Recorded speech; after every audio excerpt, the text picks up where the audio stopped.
ਲੈ ਉਧਰੋਂ ਵਿਆਹ ਉਧਰੋਂ ਬਸੰਤ ਆਖਰੀ ਮਨਾਈ ਤੁਸੀਂ ਇਹ 25 ਸਾਲ ਲਾਹੌਰ ਨੂੰ ਮਿਸ ਨਹੀਂ ਕੀਤਾ ਚੱਲੀ ਹੈਗੀ ਹੈ ਯਾਰ ਓ ਯਾਰ ਉਹ ਲਾਲਪੁਰ ਦੇ ਨਾਲ ਮਲ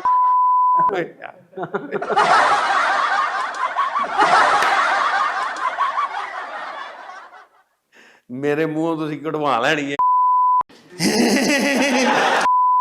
ਤੁਹਾਡੀ ਜਾਇ ਪਦਾਇਸ਼ ਹੈ ਬਸ ਤੁਹਾਨੂੰ ਕੀ ਦੱਸਾਂ ਹਾਂ ਬੜਾ ਹਰਾਮੀ ਹੋ ਬੇਟਾ ਉਹ ਠੀਪਿਆਂ ਦੀ ਮੁੱਠ ਭਰ ਕੇ ਇੰਜ ਮਾਰਦੇ ਸਨ ਉੱਥੇ ਲੋਕ ਓਏ ਹੋਏ ਇਸ ਵੇਲੇ ਦਾ ਨਾਮ ਉਹ ਪਿਆ ਹੋਵੇ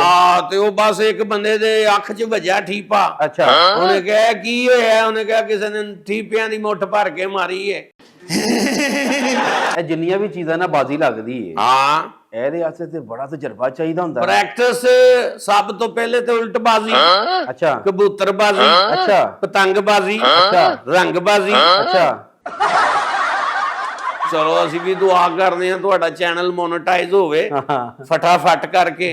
आका लगता है आपकी थोड़ी सी मेमोरी इधर उधर हुई हुई है नहीं नहीं आप बातें ही ऐसे कर रहे हैं शक में डालने की कोशिश रावी रोड पे मेरा घर है अच्छा किधर रावी रोड वो ऑरेंज ट्रेन के सामने अच्छा वो भी छत आपके पास है वही छत है हमारे पास